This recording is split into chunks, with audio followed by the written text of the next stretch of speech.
Everyone, Ollie here, and this is the 25th edition of Olly Ranks, where I will be ranking season 25 of classic Doctor Who.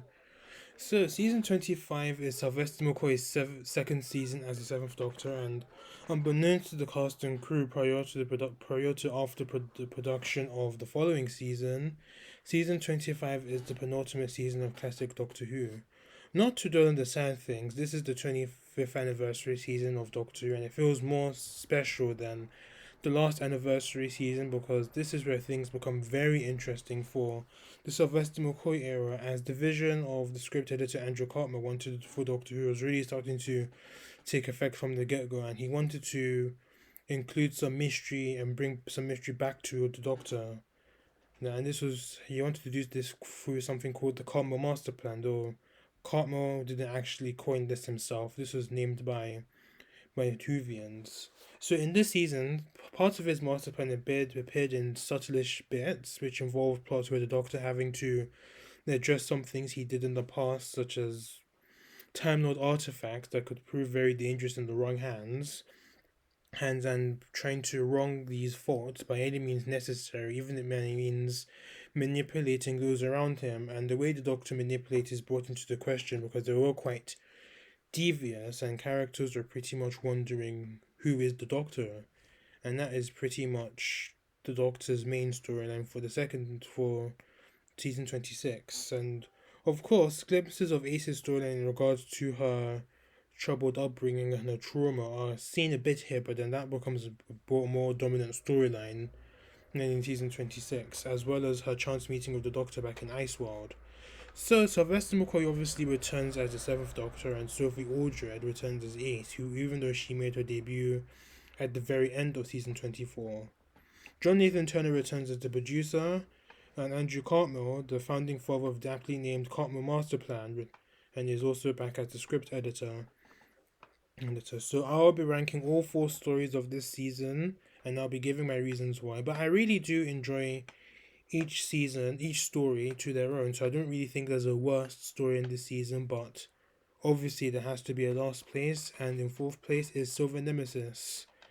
The 25th anniversary story of Doctor Who. It's a really good story, as it does a good job in emphasizing the mystery of the Doctor and who the Doctor really is, and scenes that were strongly hinting that the Doctor is more than just a Time Lord, and how it pretty much sets up the second part of the storyline that was heavily focused in season 26, and probably would have gotten a lot more focus if it did come back for season 27. It's not perfect by any means, but I did like the plot and the idea of Nemesis being a very sentient super weapon that was made into the form of a statue of Lady Painforce. That was quite good as well. And I like how the Doctor really needed to try and get rid of the statue, and how other people like Lady Painforce, the Cyberman, and Nazis actually wanted Nemesis for their own reasons. I did like how Painforce was the major threat because she knew of the Doctor's secrets, and she used it to try and intimidate the Doctor and Ace so they can hand Nemesis over to her. But the Doctor wasn't phased by this at all, so he gave Nemesis to the Cyberman. And then I think that was but the Cybermen, because didn't really care for the Time Lord's secrets. But in actual fact, the Doctor wanted to use Nemesis to destroy the cyber fleet that was in the Earth orbit. And because of that, before that happened, Painful went mad and pretty much merged with Nemesis. The acting was quite good, especially McCoy looking very unnerved when Painful confronted the Doctor towards the end of the story. There were some very fun moments, very awesome moments as well, especially when Ace took on the Cybermen and destroyed them with the silver coins. And Sophie Aldred was quite good as well. I liked her acting, especially when De Flores ordered her his neo Nazis to kill her when the Doctor didn't give them the arrow because they didn't really know where the arrow was. As an Ace was quite shook up, was quite shaken by this, but it doesn't last long. Russia does actually face the Cyberman head on and actually manages to weaken the Cyber Leader, which was quite interesting as well. And of course, this is the first time we see the Nazis in Doctor Who, and that was quite interesting. And this is the last Cyberman story. And I personally felt that the Cybermen didn't really feel like Cybermen in the story. I felt they were just put in the story because it's the silver anniversary of Doctor Who. The Cybermen are silver, so it just makes sense to put them there. I didn't really it made sense, but then it didn't really do much in the story. And of course, the Cybermen did kind of feel like Nazis in a way because they wanted Nemesis to try and turn Earth into New Mundus, but yeah, but it's a shame because they weren't as good as here as they were in other stories. But this story is pretty decent and quite underrated, I might say, even though some do consider this to be one of the worst of the McCoy era. But it's not bad, but then compared to other stories, it doesn't really. Eh. No, but it holds up quite well compared to other stories in before the McCoy era, and so I give Silver Nemesis an 8 out of 10. In third place is The Happiness Patrol. Another brilliant story that's also fun and serious at the same time, including many aspects that does make the story's subject matter unique as well. Although it does have some very different interpretations as well of how the story is perceived. Like some people would say that the Happiness Patrol is a metaphor for gay rights, and other people say it's a story that is criticizing Margaret Thatcher's government because the main villain, Helen A, was actually a caricature of Margaret Thatcher, and Helen A was very Thatcher-like, although very exaggerated for the sake of the plot. Ruling a rundown terror out with very harsh rules, prosecuting and killing people for being sad, forcing the original inhabitants of the planet, the Pipe People, into the sewers, and having her pet, Sticker X Fifi, hunting them down. Another thing that also makes the story unique was the Candyman, an android that was made out of candy, and I think his design pretty much makes him one of the more iconic villains we ever had in Doctor Who, especially how he was having people getting smothered to death with candy. The acting was really good, even though the Doctor was not his normal self, not manipulating others. But I think McQuaid's comedic skills did come in handy in the making of this story because I think even though there were some serious parts, especially when the Doctor was almost get had to talk some snipers not into shooting him. And I think his comedic timing really helped to, especially in that parade when he was putting on to rescue Ace and Suzy Q from being taken to the Happiness Patrol. And obviously, I think Sophie Aldred is good as here as well. I liked how she was able to portray Ace's disdain for the Happiness Patrol because obviously we know Ace is very unique, how she likes to express herself in her own ways, and obviously with the Happiness Patrol having their own ways, she obviously didn't like that. And obviously, Ace and Suzy Q knew they were quite close in the story, but then scenes and bits and pieces that were hinted towards them being slightly a little bit more than just friends were obviously removed because they didn't want the BBC getting triggered by that. Right now, so even though my main complaint with the story is it does feel a bit rushed. I think one of the main problems in the Sylvester McCoy era is that the three parters, especially, or did have a bit of a did have some pacing issues because they obviously seem to be written in four as if they were meant to be four parters, but then they had to like cut down a lot and to try and fit into the three-part format. And then obviously it does feel a bit rushed in some areas, and this was quite evident in Dragonfire. So if this was a four-parter story, I think it would have been the pacing would have been just fine, but it's still a very fun watch, even though it does have a bit of darkness if you look at it on the surface level. But I give The Happiness Patrol a 9 out of 10. And in second place is The Greatest Show in the Galaxy. One of my favorite McCoy stories, simply because of the creativity that went behind the production of the story, and the fact that this is the first Doctor Who story, and probably I think the only the first story in the Doctor Who universe, because I think the Sarah Jane Adventures actually does have a creepy clown as a villain, who was obviously played by Bradley Walsh. But this is the first story in the Doctor Who universe to actually tackle creepy clowns in the Big Top Circus, and obviously the Big Top Circus set was actually quite cool. Late, but better late than never. I like how the theme of the creepy circus with a big secret helped with the story's atmosphere and the lore building and the world building of the psychic circus and the gods of Ragnarok and what they represented as well. And speaking of which, I do like how meta the story is because it really makes The Greatest Show in the Galaxy stand out compared to other Doctor Who stories, and a lot of the plot elements can actually be applied to Doctor Who itself back in the late 1980s or the 1980s in general. So in essence, it's Doctor Who pretty much making fun of itself whilst also satirizing and attacking its critics as well, such as the BBC and anal rentative of Whovians.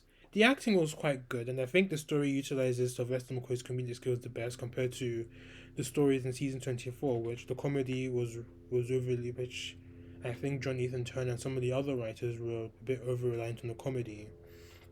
And the Doctor meeting the gods of Ragnarok by putting on a series of comedic acts and tricks in order to entertain them, and was quite good. And the sequence of scenes was really good, and it really outdoes itself when the Doctor gains the amulet to destroy the gods of Ragnarok, and which ended up destroying the circus.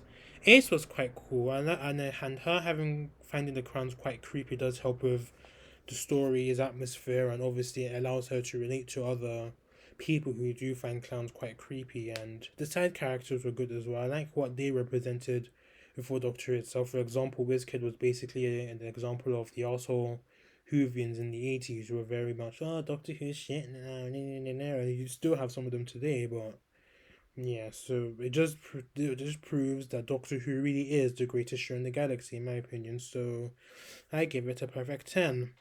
And in first place is Remembrance of the Daleks. Woo! My all-time favorite Sylvester McCoy story. I mean, my favorite classic Dalek story as well. And it's also my favorite from the 80s Dalek trilogy. And I think it's a brilliant conclusion to the Dalek Civil War trilogy. And it ends in the most epic way possible with the Doctor tricking Davros into destroying Skaro, as well as both Renegade and Imperial Dalek factions. And this story, and is the first we more bits of the Cartmel master plan really seeping through the story, as it does address the Doctor's past and what was he doing in Shoreditch in 1963 when he first settled in the Shoreditch area. Well, first predating an unearthly child in some aspects, and it does really make the Doctor mysterious.